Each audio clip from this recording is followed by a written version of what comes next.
उन दिनों भगवान बुद्ध अनेक भिक्षुओं के साथ श्रावस्ती में अनाथ पिंडक के जेतवनराम में विहार कर रहे थे। हर दिन भिक्षु नगर में भिक्षा के लिए जाया करते थे। एक दिन तथागत के प्रिय शिष्य आनंद कुछ भिक्षुओं के साथ भिक्षाटन के लिए गए। जब वह भिक्षाटन के बाद वापस विहार की ओर आ रहे थे तो आनंद को बहुत जोर से प्यास लगी। वह अछितों की एक बस्ती में कुएं के पास पानी पीने के लिए रुक गए। वहां एक सुंदर युवती पानी भर रही थी।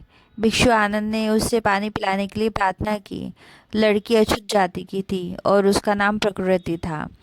युवती ने बहुत विनम्रता से यह कहकर पानी देने से मना कर दिया कि वह एक चांडाल अछूत जाति की कन्या है और पानी पिलाकर किसी भिक्षु को अपवित्र नहीं करना चाहती। इस पर आनंद ने कहा, बहन, मैं तुम्हारी जाति या तुम्हारे परिवार के बारे में नहीं पूछ रहा हूँ। मुझे जाति का कोई संबंध नहीं है। मुझे जोर से प्यास लगी है। मैं जाती नहीं, पीने के लिए पानी मांग रहा हूँ और आप इस बात से नहीं डरे कि आप मुझे अपवित्र कर देगी। आनंद के ये विनम्र व मधुर वचन सुनकर प्रकृति ने आनंद को तुरंत पानी पिला दिया और उनकी शालीनता, सुंदरता तथा मधुर व्यवहार पर मोहित होकर उन्हें अपना दिल दे बैठी। उससे भिक्षु आनंद से गहरा प्रेम हो गया। पानी पीने के बाद आनंद जेतवन विहार की ओर आए तो प्रकृति भी उनके पीछे पीछे आई और उनसे आनंद के बारे में पूरी जानकारी मालूम कर ली। उस रात प्रकृति सो नहीं सकी और सिर्फ आनंद के बारे में ही सोचती रही। इसके बाद वह हर दिन कुएं पर आनंद की एक झलक देखने के लिए इंतजार करती रहती। एक दिन उसने सारी घटना अपनी माँ मातंगी को बताई। फिर वह प्रेम दीवानी की तरह जिद करते हुए बोली, माँ, आप मेरा विवाह करना चाहती है तो मैं भी विवाह के लिए तैयार हूँ, लेकिन मैं सिर्फ आनंद से विवाह करूँगी, किसी अन्य से नहीं करूँगी। माता पिता ने भिक्षु आनंद के बारे में पूरा पता लगाया कि घर आकर बेटी को डांटते हुए बोली, तेरा प्यार पागलपन है। तेरा विवाह आनंद से नहीं हो सकता। वह एक भिक्षु है और उन्होंने ब्रह्मचार्य व्रत धारण कर रखा है। लेकिन प्रकृति अपनी जिद पर अड़ी रही और बोली कि आनंद को भूल जाना अब उसके लिए मुश्किल है। उसने खाना पीना भी छोड़ दिया। निराशा के वातावरण में एक दिन उसने अपनी माँ से कहा, माँ, आप किसी भी तरह से आनंद को विवाह के लिए तैयार करो। आखिर अंधे प्रेम में पागल अपने बेटे की इच्छा पूरी करने के लिए मातंगी ने आनंद को भोजन के लिए अपने घर पर आमंत्रित किया। प्रकृति बहुत खुश हुई। उससे उम्मीद जागी कि उसकी माता आनंद को जैसे तैसे विवाह के लिए हाँ करवा देगी। आनंद मातंगी के घर भोजन के लिए आए। उन्हें यह विश्वास था कि वह प्रकृति और उसकी माँ को ऐसा शिक्षा दे सकेंगे जिससे प्रकृति से विवाह करने की कामना त्याग देगी। मातंगी ने आनंद को समझाते हुए कहा, आनंद, आप भी अविवाहित हो और मेरी बेटी प्रकृति भी। वह आपसे बहुत प्रेम करती है। आप सन्यासी जीवन त्याग कर मेरी बेटी से विवाह कर दामाद बन जाओ। यदि आप मेरी बेटी से विवाह नहीं करोगे तो वह पागल हो जाएगी। भिक्षु आनंद ने मातंगी को समझाया, ऐसा कतई नहीं हो सकता। मैं एक भिक्षु हूँ और कोई भी भिक्षु विनय नियमों के अनुसार किसी स्त्री से विवाह नहीं कर सकता। आनंद का उत्तर सुन मातंगी ने अंदर जाकर प्रकृति को बताया कि आनंद तो विवाह करने से बिल्कुल मना कर रहा है। इसके बाद प्रकृति सज धज कर आनंद के कमरे में गई और अपने रूप यौवन से मोहित कर वश में करने की कोशिश करने लगी, लेकिन आनंद ने उसमें कोई रुचि नहीं ली। तब प्रकृति ने कमरे से बाहर आकर रोते हुए माँ से कहा, माँ, आनंद ने मेरे रूप यौवन में रुचि लेना तो दूर मेरी ओर देखा तक नहीं। आप कोई अन्य तरीका अपनाओ। माहौल हल्का सामान्य होने पर मातंगी ने पेय नशीली चीज डालकर आनंद को पीने के लिए दे दी। चाय जैसे उस पेय को पीने के बाद आनंद को चक्कर आने लगे और हल्की बेहोशी आ गई। मातंगी और प्रकृति को शिक्षा देने का अवसर ही नहीं मिला। आनंद को तुरंत आभास हो गया कि उसके साथ क्या कर दिया है। उन्होंने नशीली चीज के असर को कम करने के लिए तुरंत ध्यान शुरू कर दिया।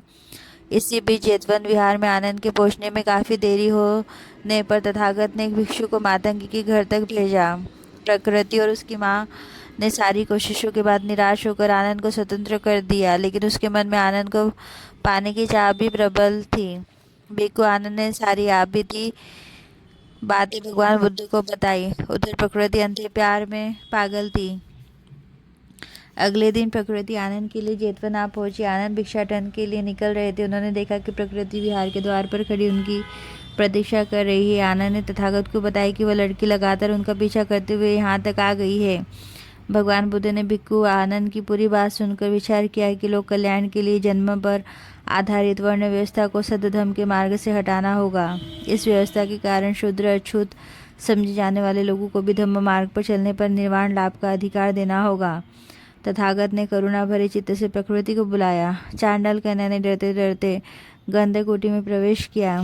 भगवान को नमन कर वह एक ओर बैठ गई। तथागत ने बहुत मधुर वाणी में प्रकृति से पूछा, तू आनंद का पीछा क्यों कर रही है? भगवान, मैंने सुना है कि वह अविवाहित है, मैं भी अविवाहित हूँ, मैं उनसे विवाह करना चाहती हूँ, प्रकृति ने उत्तर दिया। तथागत बोले, आनंद भिक्षु है, उसने अपने सिर के बालों का मुंडन कर रखा है, यदि तुम भी उसकी तरह मुंडन करवा लो तो मैं देखूंगा कि क्या कुछ हो सकता है। तथागत के इस प्रस्ताव को सुनकर प्रकृति के चेहरे पर आशा की रेखा उभरने लगी। उसने कहा, मैं इसके लिए तैयार हूँ, लेकिन भगवान ने उसे बीच में ही रोकते हुए कहा, हे भद्रे, मुंडन कराने से पहले तुम्हें अपनी माँ से अनुमति लेनी होगी। प्रकृति खुशी से झूमती हुई तुरंत अपनी माँ के पास पहुंची और प्रसन्न से बोली, भगवान बुद्ध ने वचन दिया है कि यदि मैं अपना मुंडन करा लूँ तो मेरा विवाह उस भिक्षु से करा देंगे। माँ गुस्से में बोली, तुम्हें ऐसा हरगिज नहीं करना चाहिए, तुम मेरी बेटी हो और तुम्हें अपने बाल लंबे रखने चाहिए। फिर तुम आनंद जैसे भिक्षु से विवाह करने की क्यों जिद कर रही हो? मैं किसी अच्छे युवक से तुम्हारी विवाह कर दूंगी। लेकिन प्रकृति अपनी जिद पर अड़ी रही और बोली, मैं आनंद से ही विवाह करूंगी, किसी और से नहीं। माँ, यदि मैं तुम्हें प्रिय हूँ तो जैसा मैं चाहूँ वैसा मुझे करने दो। प्रकृति आनंद को पाने के लिए पागल सी हो रही थी। जब वह नहीं मानी तो अपना विरोध वापस ले लिया। प्रकृति ने अपना मुंडन करवा लिया। अब प्रकृति तथागत के सामने उपस्थित होकर बोली, आपके आदेश के अनुसार मैंने अपना मुंडन करवा लिया है, अब आनंद के साथ मेरा विवाह करवा लीजिए। भगवान बुद्ध का तरीका बड़ा मनोवैज्ञानिक होता था। वह व्यक्ति की मनोदशा को समझकर ही अपनी बात रखते थे और इसी प्रकार सभी विवादों का समाधान धम्म की ओर मोड़ देते थे। इस अवसर पर भी उन्होंने ऐसा ही कुछ किया। तथागत ने प्रकृति के मुंडन किए हुए रूप को देखा और मधुर वाणी में पूछा, प्रकृति, आखिर तू क्या चाहती है? आनंद के नश्वर शरीर के किस अंग से तुझे प्यार है? प्रकृति ने कहा, मैं उसके मुंह से प्यार करती हूँ, मुझे उसकी नाक से प्यार है, उसके कानों से प्यार है, मुझे उसकी आंखें बहुत अच्छी लगती है, मैं उसकी सौम्य चाल से प्यार करती हूँ, मैं उसकी मधुर आवाज़ से प्यार करती हूँ, मैं उसके सारे शरीर से प्यार करती हूँ। इतना सुन तथागत ने उसे समझाया, प्रकृति, क्या तू जानती है कि जिन आंखों से तुझे प्यार है वे आंखें आंसू का घर है? जिस नाक से तुम प्यार करती हो उसमें सीन की गंदगी भरी हुई है, मुंह में थूक भरा हुआ है, जो कान तुझे अच्छे लगते हैं उसमें मैल ही मैल भरा हुआ है। तुझे आनंद के पूरे शरीर से प्यार है, लेकिन पूरे शरीर में तो मल मूत्र भरा रहता है। शरीर तो गंदगी का घर है। स्त्री पुरुष के विवाह के बाद बच्चे जन्मते हैं, लेकिन जन्म के बाद बुढ़ापा, रोग, मृत्यु भी होता है। ये सभी दुख के कारण है। इसलिए जहाँ दुख है वहाँ सुख कैसा? प्रकृति, फिर भी तू आनंद से विवाह करना चाहती है तो मैं समझता कि आनंद से विवाह करके तुझे क्या मिलेगा। भगवान बुद्ध के वचन सुनकर प्रकृति गंभीर हो गई। उसके मन में चिंतन मनन उथल पुथल होने लगी। भगवान भी यही चाहते थे कि प्रकृति का विवेक जागर वह भिक्षु आनंद से विवाह करने की जिद और नासमझी को छोड़ सके। प्रकृति को समझाते हुए तथागत ने कहा, प्रकृति, तुम कहती हो कि तुम आनंद से बहुत प्रेम करती हो, लेकिन आनंद तुमसे प्रेम नहीं करते। लेकिन ऐसा नहीं है, भिक्षु आनंद तुमसे भी प्रेम करते हैं, किंतु वैसा प्रेम नहीं जिसकी इच्छा तुम्हारे मन में है। आनंद तो सभी प्राणियों से प्रेम करता है और सभी को मुक्ति का मार्ग बताता है। उसके मन में भी सभी के प्रति करुणा व मैत्री भाव है। इसलिए आनंद के प्रेम को समझो। जब तुम यह समझ जाओगी तो तुम्हें दुख या निराशा नहीं होगी। तुम चाहती हो कि आनंद सिर्फ तुमसे प्रेम करे तो यह तो स्वार्थ का प्रेम होगा, यही दुख का कारण है। प्रकृति ने तथागत को नमन करके कहा, भगवान, आज समझो अज्ञान के कारण ही मैं भिक्षु आनंद के पीछे लगी थी। अब मेरी आंखें खुल गई है, मुझे जीवन जीने की एक नई दृष्टि मिल गई है। आपने अपनी प्रज्ञा भरी शिक्षा से मुझे अज्ञान की निद्रा से जगा दिया है। भगवान बुद्ध ने देखा कि प्रकृति अब सद्धम्म की स्थिति में है। उन्होंने प्रकृति की ओर देखा और उससे करुणामयी वाणी में कहा, प्रकृति, हालांकि तुम एक चांडाल अछूत कन्या हो, लेकिन अब तुम श्रेष्ठ पुरुष और स्त्रियों में आदर्श बन जाओगी। प्रकृति ने भगवान बुद्ध से विनती करते हुए कहा, भगवान, सांसारिक सुखों से अब मेरा मोह भंग हो गया है। अब मैं आनंद तो क्या किसी अन्य पुरुष से विवाह नहीं करूंगी। मुझे आप अपने शरण में ले लीजिए। मुझे कृपा कर धम्म और संघ की शरण की में स्थान दीजिए। उस समय की मान्यता के अनुसार समाज में ब्राह्मण और क्षत्रिय ही पूज्य होते थे, चाहे वे शीलहीन और गुणहीन ही क्यों ना हो। और गुणवान व शीलवान शूद्र व स्त्रियों को समाज में घोर अपमान होता था, उन्हें हेय समझा जाता था। ऐसी भेदभावपूर्ण व्यवस्था को सुधारने के लिए तथागत को बहुत मेहनत करनी पड़ी।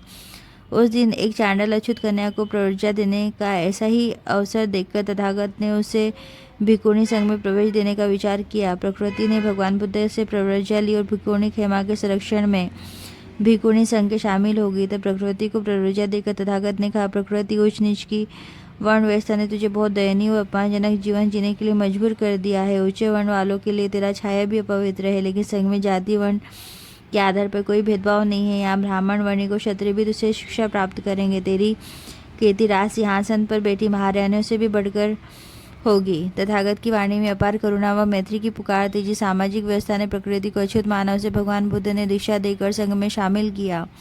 प्रकृति की प्रवृत्ति की चर्चा श्रावस्ती में चारों ओर फैल गई। इस ऐतिहासिक घटना में शूद्र चांडाल वर्ण के लोगों का सद्ध धर्म में प्रवेश का एक नया युग शुरू हुआ। भिक्षुणी के रूप में प्रकृति ने बुद्ध की शिक्षाओं की गहराइयों से समझा, उसका पालन व प्रचार किया, ध्यान साधना की ऊंचाइयों तक पहुंची और वह तथागत के धर्म की विशिष्ट भिक्षुणी बनी। So thank you so much. अगर आपको मेरा चैनल अच्छा लगता है तो प्लीज़ लाइक एंड सब्सक्राइब करिए। मिलते हैं हम नेक्स्ट वीडियो में। Bye bye, take care.